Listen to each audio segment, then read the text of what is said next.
Hello, my name is Mike, and I'm going to show you how I draw Moby from BrainPOP.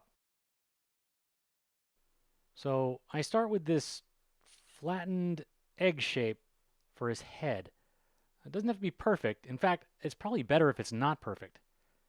Then I take that same shape and I draw it smaller inside his head, kind of tilted toward the middle. And then I do the same on the other side like this.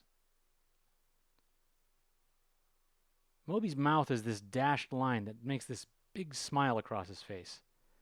And his ears are these kind of little curved rectangles on the side. They kind of follow the curve of his head.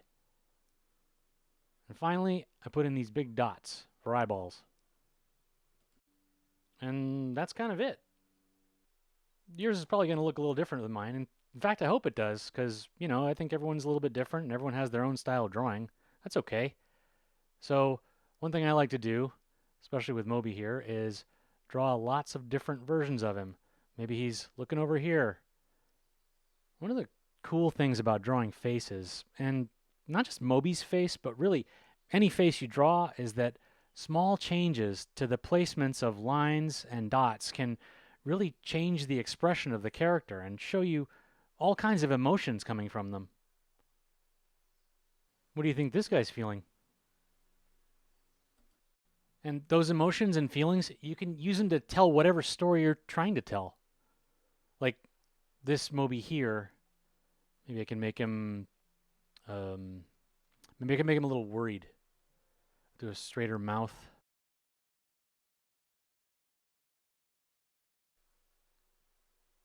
Maybe focus his eyes on something up here and there.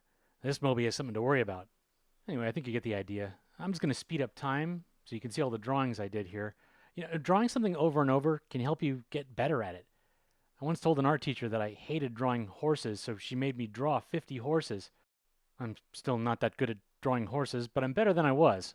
And if you really want to master a character, whether it's Moby or one of your other favorite characters or your own creation, the important thing is to draw them a lot, over and over, until you can control them like you can control your own face. So thanks for watching. This has been How I Draw Moby with Mike. I hope the rest of your day is just right.